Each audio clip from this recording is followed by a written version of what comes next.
Okay, so we are moving on to our next unit, which is about inference for proportions. Okay, so this unit starts off with chapter 18, so we're basically going to start from where we left off. So first, right, we learned that the distribution of sample proportions follows a normal model, right? And we want to make sure that the conditions have been met so that we can actually apply the central limit theorem, which says that this distribution is going to be normal. Now, that distribution, right, says that for the normal model, the mean of sample proportions would just be the true proportion, and we know that the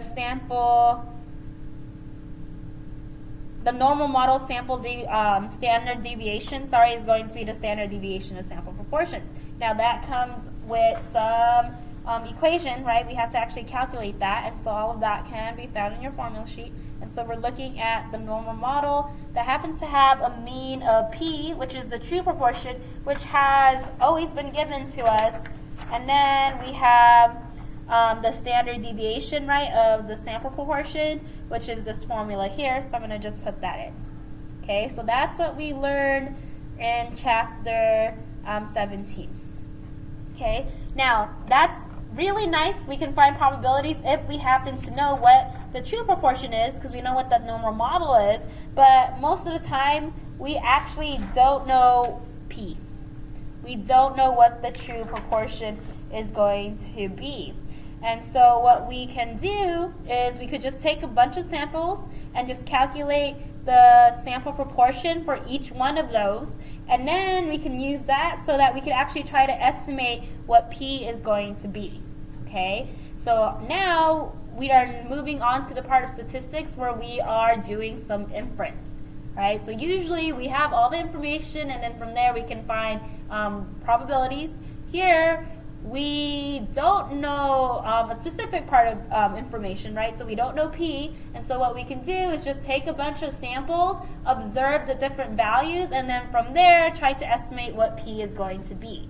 Right? Now, the other thing, because we don't know what p is, right, we actually cannot find the standard deviation, because the standard deviation is based off you knowing what p is.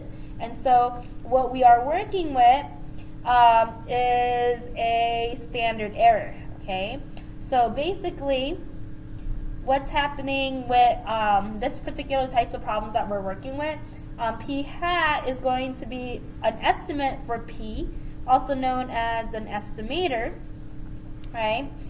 So that means that we are going to estimate standard deviation then with what we call standard error.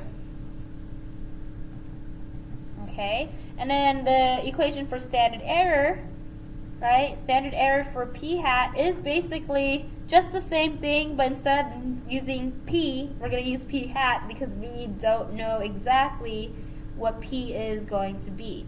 So p hat q hat, which is 1 minus p hat over n. Okay, so that's just the basic notation. Now, what we're going to focus on in this chapter is on confidence intervals, right? So let's just have an example to help illustrate why we use confidence intervals. So it's election season. We open the newspaper and then we see this headline: 57% of the nation favors the Democratic candidate for president.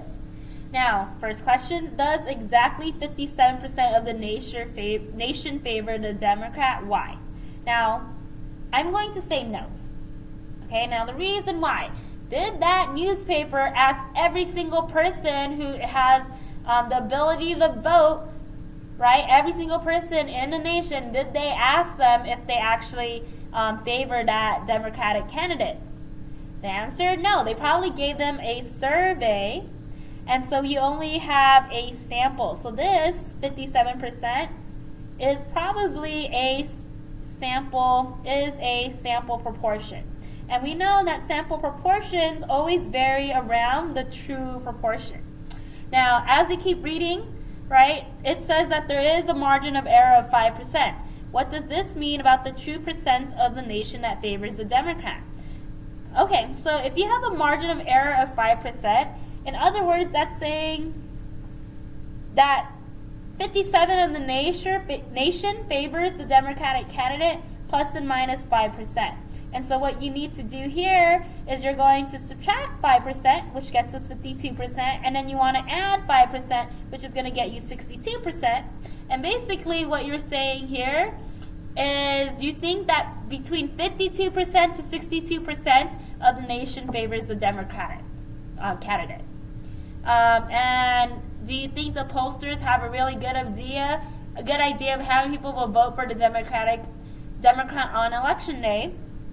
Well, I would say yes if they did their math correctly and if they did a representative sample of people when they gave out the survey, right? Because what if the only people who read their newspaper happens to lean more liberally, so then that would mean that more Democrats would take that survey, right? So that might skew our results. So I'm going to say hesitantly yes, as long as it's a representative survey, that they correctly did their math, and that kind of thing. Now, we're going to keep reading. It says the results of this poll are given with 70% confidence.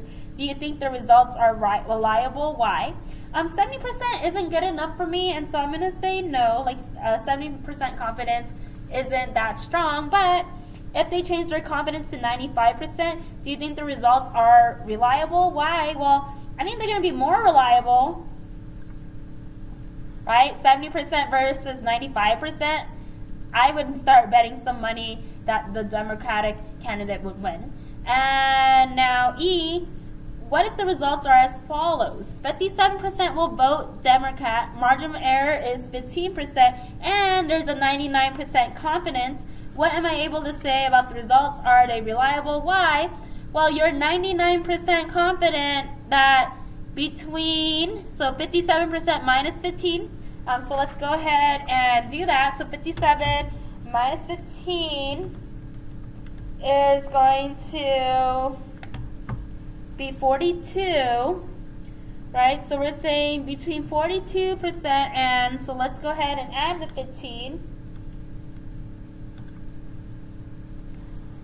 72% favor the Democrat, right? That's the margin of error. Subtracting 15, adding 15, and we're 99% confident. What can I say about the results? Are they reliable? I am going to say yes. They are pretty reliable. Now, what can I specifically say? So we're going to learn how to interpret what all of this means, right? So here's how we want to write this out. We are 95% confident, or not 95, 99% confident that the true proportion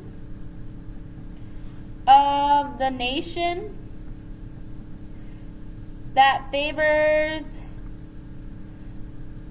the Democratic candidate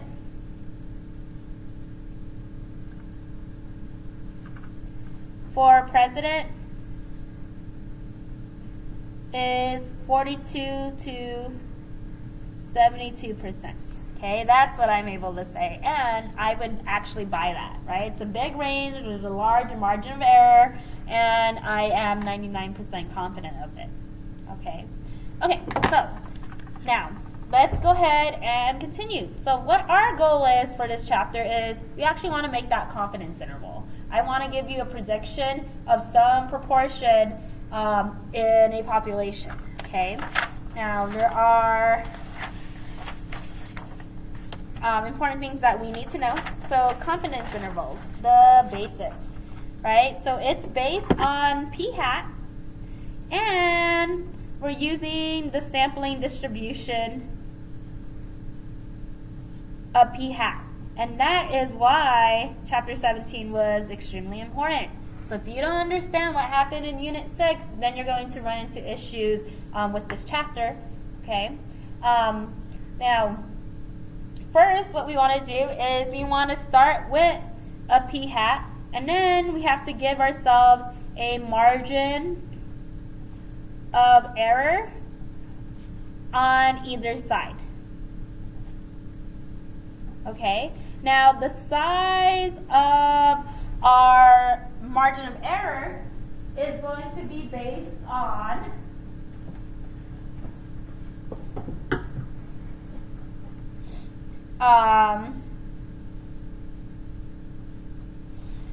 the sample size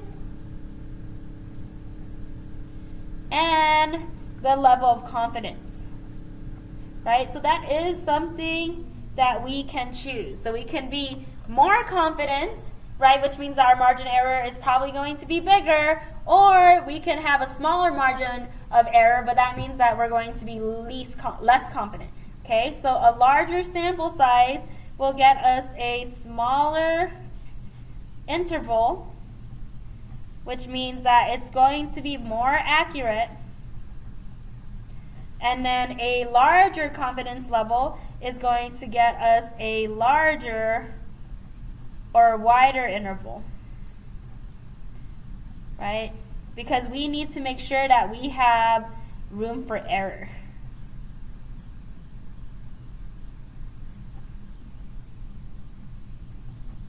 Okay, so our basic setup, right, is that we want to essentially have our estimator,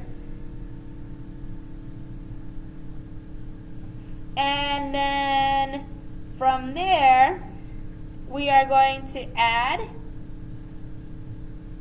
and subtract our margin of error. So I'm going to call that MO. And what that actually looks like, right, so our estimator plus and minus the margin of error, so MO, I'm just going to call it MO from now on. That's actually going to be what we call our critical value, so I'll define that in a little bit, right? So the critical value times the standard deviation of the statistic. Now this general formula is used for proportions and for means. So let me show you where it is, right? Confidence interval. Statistic plus and minus critical value times standard deviation of statistics. So this right here, the second part, is your margin of error, right?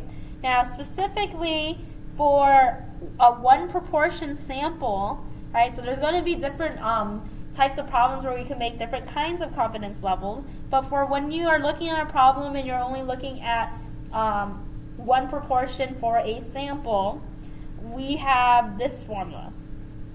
P hat, right, that's our estimator, right, plus and minus.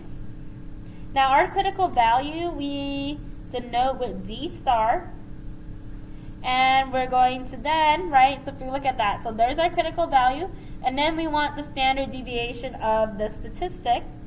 Now the standard deviation of the statistic, well, if we're working with P hat, and we wrote this in the front, then we're looking at standard error, right, because we're estimating the standard deviation now, and so this is the formula that I want to put here. And so I have Z star times the square root of P hat times Q hat over N, right? So that is essentially the standard error, and then there's my critical value. Those multiplied together gets me my margin of error. Now Z star, right, like I said, is our critical value. Basically, it's going to be a Z-score for us. Okay, now I'm going to show you how to be able to find that. Now, we have three main confidence levels. Okay, so I'm going to go ahead and just give them to you now, and then I'm going to show you where did we get each one of those. Alright, so level of confidence.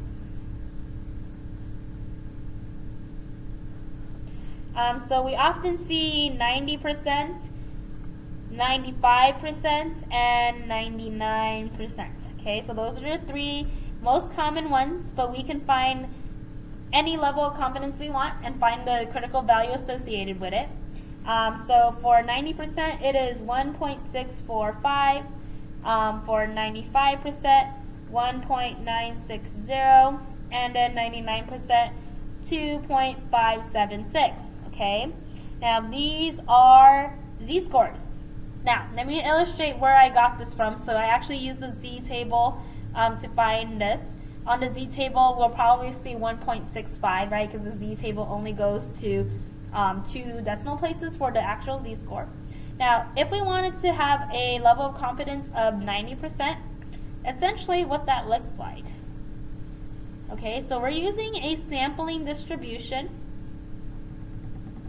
So let me go ahead and draw that out. So level of confidence, let's say that it is 90%. We know that p hat, our estimator, is what we're treating as our mean, essentially. Now, for us to be 90% confident, we essentially want to capture 90% of the area, and we want to capture it in the middle. And so now, I'm looking at this area that is in between. Now, this area will equal 90%, which means you have an area of 5% here and an area of 5% here, right? Because 5 plus 5 will be 10. So there's 10%, 90% gets me the 100% that's under the curve. And so if I wanted to find this z-score, right, I know that this is going to be negative, and I know that this is going to be the positive version, right, because it's supposed to be symmetrical.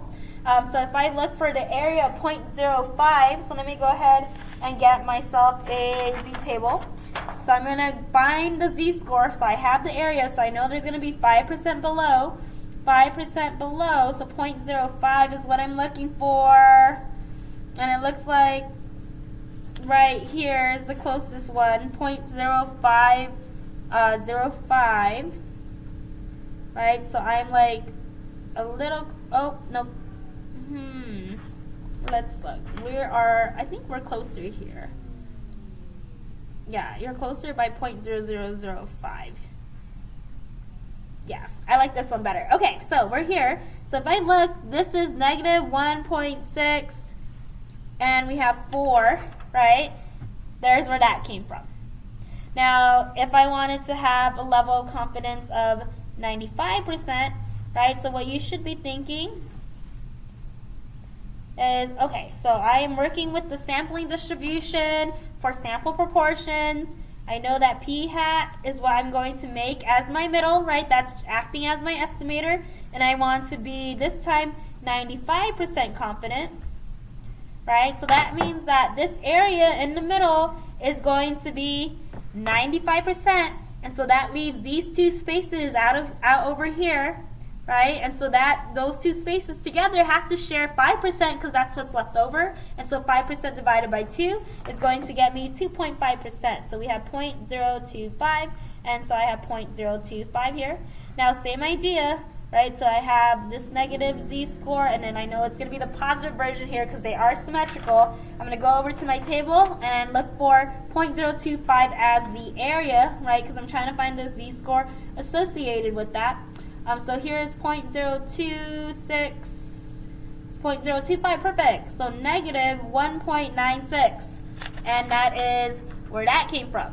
Okay, now 99%, right? So I want the middle 99%, which means then I have to share a percent in 2 of the tails, and then that would mean that I'm looking for 0.005 as my area, right? And so I'm going to show you that's going to get us a 2.576 z-score. So 0.005, so that's super small. That's going to be somewhere over here. 0.005. Oh, between these two. Negative 2.57. 2.57, right? It's going to be the positive, okay? So the critical value will be the absolute value of the z-scores, right? Let's go ahead and find other confidence levels. So like I said, you can find all the other ones. So if I wanted to find a critical value for 92%, again, what I'm thinking about is the sampling distribution for the sample proportion my mean for this is going to be the estimator, so I'm going to make that p hat, and then 92%, so I'm looking at this to be 92% area, which means I have 8% that needs to be shared here, and so that means that the area that's left over, right, is 0.04 below, 0.04 above, so this only gives me below, so I'm going to look for 0.04, the one that's closest to it. So I'm going to be somewhere over here. Here's the closest one, 0.0401. That's negative 1.75, and so my critical value is going to be 1.75. Okay.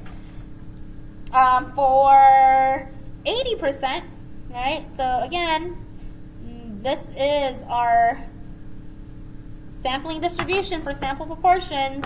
That middle is going to be p hat, my estimator. I want to be 80% confident, right? So that's less area than all of these, and that's telling me that this middle section has to be 80%, and so I have 20% left over. It has to be shared between these two tails, and so I will have 10% below and 10% above. Okay, has to be symmetrical.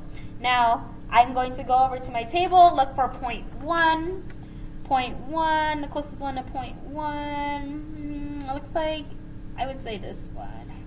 Yeah, this is the one that's closest.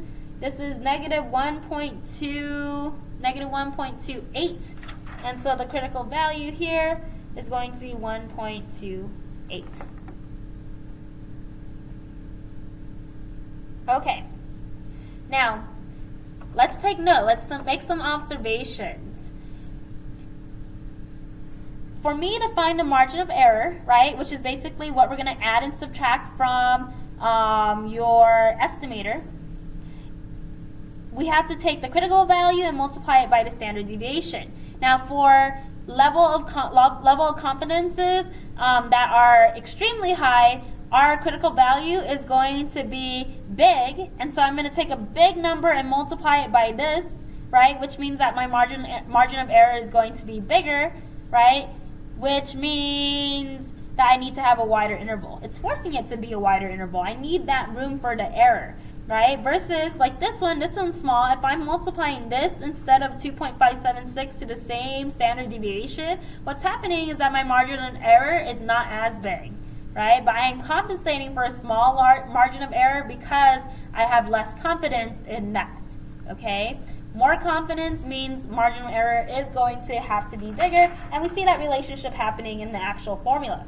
Okay, so sentence interpretation. So I actually interpreted what a margin of error is going to be, right? But every time we do a confidence interval, you need to write the sentence. And this is very important for you to be able to get full credit on an AP test if you were to try to find a confidence interval.